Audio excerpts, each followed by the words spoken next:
Hey, GW coming to you live on a very, very, very, very hot, and I mean nasty hot, hell type, humid jungle weather.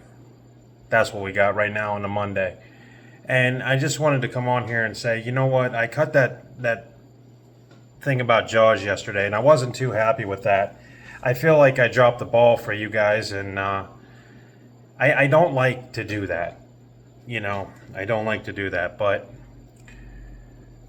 I don't know. I just think it could have been done a lot better. I think that looking back on it, I hit on a couple topics, not a lot. But basically, what I wanted to reiterate on that review was the fact that the movie is iconic because it scares the crap out of anybody who looks into water or hears that iconic John Williams score. And the production of it was it was very troubled.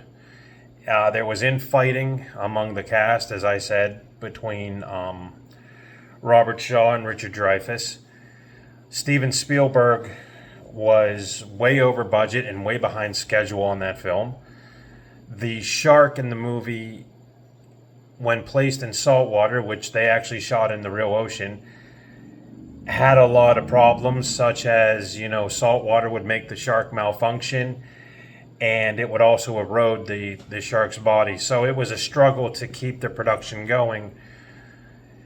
And I think that's what I wanted to really touch on. But the reason that, like I said, it's become iconic is because it made its way into pop culture and spread. And now you have everything from, a Jaws action figure set by NECA, who I really like very much, to, I believe, in even video games. I think there was one for the PS. I know there was one for Nintendo, Jaws of Revenge. I had that. You could beat that game in 15 minutes if you knew what you were doing. Sadly, we didn't, and we spent the whole time collecting conch shells, fighting off a great white, and ending up somehow at the end of that game and not knowing how to kill the shark. But Jaws has made its way into pop culture and now is celebrated, all over the place. And look at it, it turned 50. There's a documentary that is on the 40th edition Blu-ray. I don't know if it'll be on the 50th edition, 50th anniversary edition. I hope it is. It's called The Shark Is Not Working. And if you guys ever see that, watch that documentary. It delves so much into the troubled production of that film that basically it's an awesome watch. Jaws 4, I don't know if I touched on this yesterday, but it's actually coming out with its own documentary. I forget what it's called. I saw it advertised. I'll have to get back to you guys with a title on that film. But basically, it's about, again, how this film basically ruined a franchise. Now, today I heard something that I don't know is true or not. There was supposed to be another Jaws movie coming down the pipeline. I know I've seen these AI trailers, with all this stuff. But this one actually looks legit. Another thing I want to touch on, and I don't know the name of this film. I think it's called Jaws, The New Blood or something like that. I don't know. You guys can check it out. The trailer doesn't look convincing, but then again, you never know. There was talk of one point making Jaws an R-rated remake, with Tracy Morgan playing Matt Hooper, the character Richard Dreyfuss portrayed. And it was supposed to have all the grisly, gory violence, and it was supposed to push envelopes on the shark attack. Somehow it never came to fruition, fell apart, and I don't think it would probably ever be discussed again. Plus, you got to realize, if you make something like that, then it's going to defeat the original. Nothing is going to top the original, and that's my third point, or fourth point, I don't know what point I'm on, that I wanted to make about the sequels. Is only number 2 is worth watching. Number 3, at the time, capitalized on the 3D gimmick and was not really received well. Number 4, like I said, I saw it in the theater because I saw the trailer, and when you're a kid, you think that stuff looks great. And it was, until you realize, as I said yesterday, that the whole plot falls apart once you realize sharks cannot swim in warm water. Kills them. Another thing I want to touch on, I mentioned it briefly yesterday, was the alternate or deleted takes of this film. There was actually one I came across today in my YouTube video. It was the alternate death of the water skier in part 2. And it was a little bit more grislier, but still kept the PG rating pretty much intact. But it was an intense moment for a PG movie. I think the one thing about Jaws is that once everybody, screenwriters, MPAA, they deemed, okay, shark attacks somehow are PG territory. But let's go around the nastiness of it, and still the audience has the idea. And Steven Spielberg himself has said many times he didn't want to go close to blood and gore on this film. It was more of a suspense terror thing, and it worked. And in number 2, I can remember there was a few alternate takes of deaths in the TV version versus the DVD version. But all pretty good stuff. And like I said, I think I dropped the ball on that. I didn't go through it clearly and concisely as I should have. But regardless, all 4 films, I believe, are streaming on Peacock right now. You can check them out. And check out YouTube for the alternate scenes. There was a lot of them cut from Jaws, especially the gore moments, but nothing, as I said, nothing was filmed in the Alex Kintner death, which like I said, I remember making that video when I first started YouTube a couple years ago. And I remember that short little video that I did where I showed you guys a picture off the internet garnered so many views, it was unbelievable. I think it's my highest rated video, and I'm proud of that. But it was never shot. There are pictures that capture what could have been, but there's no film to back it up. So, and a couple of the actors in Jaws have died. We've lost the mayor. I think his name was Larry Vaughn. We've lost the swimmer. I forget her name, the one that got killed at the very beginning. And it's interesting, I got engaged in a conversation today about that very scene.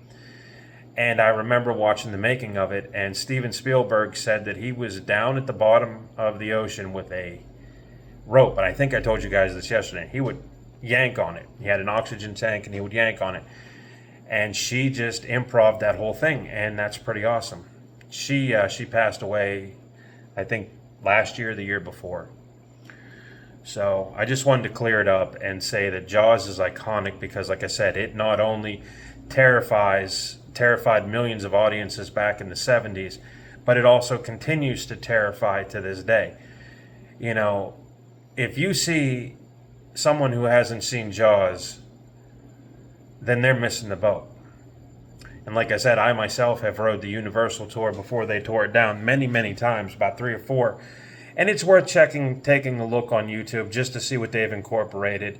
They kind of made their own thing with the shark, and like I said, it was a 15-minute skip around the pond deal with the shark in various states attacking you, and it was done really well. And they actually incorporated elements of the movie. The captain of your boat that you were on all of a sudden gets hit, then calls Sheriff Brody. And they really make you feel like you're at Amity. In fact, even before you get on the ride, the houses that were around that area were mirrored just like the Amity thing. They even had the sign with the shark with the swimmer and the shark, the cartoonish one. And it was pretty good. And they made you feel like that you were actually a part of that town. And when you went on the boat ride, they solidified it by pulling moments from the movie as well as new stuff. But that ride was cursed. You can check that video all about it. You can look at the Cursed Jaws ride. I know that I've been on it, like I said, 4 or 5 times whenever I was there, whenever I was little. That and the Back to the Future ride, I think pretty much we spent half the day at Universal Studios on that. But that was back in the day when it was cool, when they had the Ghostbusters, the Blues Brothers, all these iconic, characters and locations. Now, I don't even know what you have there. You have what, Harry Potter? Maybe, I don't know. But it was just a different time. But I just wanted to clarify that and talk about today because it made me think of a movie, few of them anyway. When you start thinking about hot and you start thinking about how people just get mentally out there. And one movie that comes to mind when you think about heat is, to me anyways, was Spike Lee's Do the Right Thing.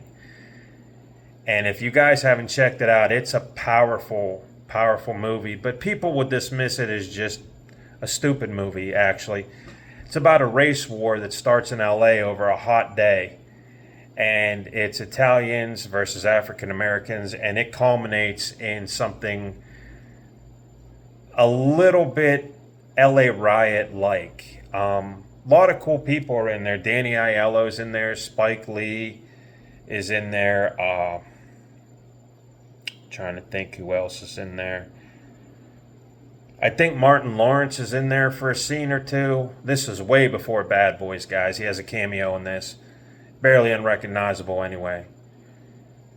Oh, and I cannot think of the guy's name. He works in the movie with Danny Aiello's character. Can't think of his name. But you guys would recognize him. He's been on other stuff.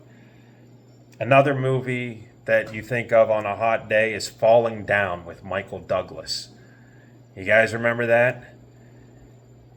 It's a real hot day in LA and he gets pushed just a little bit too far and goes nuts. Yeah, if you guys haven't seen that one, oh, that's a good flick, man. But, you know, you look outside and there ain't nothing to do. I mean, it's too hot to do anything. Like I said, I was in town and I pulled up at the bank, you know, to do some stuff, and I pulled out and you can hear your tires sticking to the pavement. That's too hot, you know. I don't know. It baffles me. And then we're supposed to be in this garbage for 2 more days. So, you know, keep the ceiling fans on high, obviously. And then it was funny because I was in here. We didn't do much yesterday. Like I said, I dropped that movie review about Jaws, and I said to my wife, I said, how long is it going to take for somebody not to listen to the heat warnings? Because they're everywhere. I mean, you turn on your phone, there are heat warnings. You turn on the news. What do they say? Stay in the house, right? So I said to my wife, I said, how long is it going to take till somebody gets, you know, stupid in this weather? So I go get a shower. I'm in there for, 5-10 minutes getting a nice ice cold shower because I love that. I come out and my wife says, oh, life flight and fire department's going up to McConnell's Mills. And I said, why? 21-year-old intoxicated female. It's too hot to drink. In fact, you drink, it just evaporates before it goes down your stomach. I don't understand it. You know, I made the mistake one time of drinking in heat like this. When me and my wife first got married, it was like the weekend after we got married. Real hot, real humid. We had the stereo set up, right? We're watching TV. I just got done setting it up around 5, and I start drinking. Really hot. Didn't turn on any fans. Woke up at 3 o'clock in the morning. Actually, no, 2:45. And I wanted to die. I felt so dehydrated that I felt sicker than dog. I thought I was going to die. That was the last time I've ever drank in heat like this. I learned my lesson. Because dehydration will kick your ass. I mean, it really will. But, I mean, we'll get through it, but it sucks. And it sucks today because it's so hot. And humidity, it makes the air real thin, you know. But, yeah, I don't know. My next review, I'm going to be reviewing The Monkey. That came out. It's that Osgood Perkins deal. And it's based on that Stephen King short story. So I should be reviewing that here shortly. And I can't wait. I love the story. If you guys don't know, it's about a little monkey with symbols that every time you're around it, something bad happens to somebody. Should be right up my alley. But anyways, I just wanted to come on and tell you guys that and tell you guys about the Jaws review because I wasn't too happy with that. And I know I shouldn't be. I know some people watched it and probably went, yeah, he hit a couple points. But to me, it just wasn't good enough. And I feel like I owe you guys better, you know. And I feel like sometimes I get on here and I'm subpar. And then I get compliments. Hey, Greg, you know, nice movie review. hey bro, keep it up. Hey man, I like that movie. And I forget about it. But then yesterday I just felt like I wasn't giving you guys 100% on that review. And I could sit here till I'm blue in the face and talk about Jaws because it is so iconic. It is actually one of the, I think it's in the Library of Congress, actually. And I also think that it's so important in terms of pop culture history that, I could sit here for hours and talk about it, but until you go research it and look it up and really, watch that documentary called "The Shark Is Still Isn't Working," it's not. I can't explain it all to you, and I just wanted to say, it's really amazing that Jaws still has the power to continue to scare, just like the Texas Chainsaw Massacre. That got inducted into the Library of Congress too. And there were people out there I know when that thing was made. People are like, "Oh, it'll never get in there. It's a stupid slasher. It's gory. It's offensive. It's this and that." Yeah, but again, it has the power to continue to frighten you. I remember I watched that thing in the daytime way before I had my YouTube channel. Never seen anything so ferocious like that, you know. And it still to this day gives you the heebie-jeebies. You be driving past an open field and seeing a house sit way in the background, maybe a deer antler skull on the side of it. Yeah, you're gonna get the heebie-jeebies. You're gonna jump right to that movie in your head, and it's gonna continue to psychologically mess with you. And I think that's what Jaws does so well.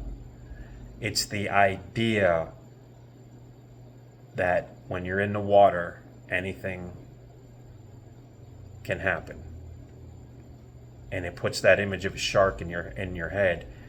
I remember even going swimming in the swimming pool and just thinking about that thing attacking gave you the chills. You wanted to get out on the ledge. And Steven Spielberg's a genius for doing that. That's kind of what I wanted to say. And yeah, it had a troubled production. It was way behind schedule. It was way over budget. But it turned out to be one of the best movies, or the most popular movies, or one of the most influential movies of the 70s and continues to be. So, that's all I wanted to say. Anyway, stay cool. See you when I review The Monkey.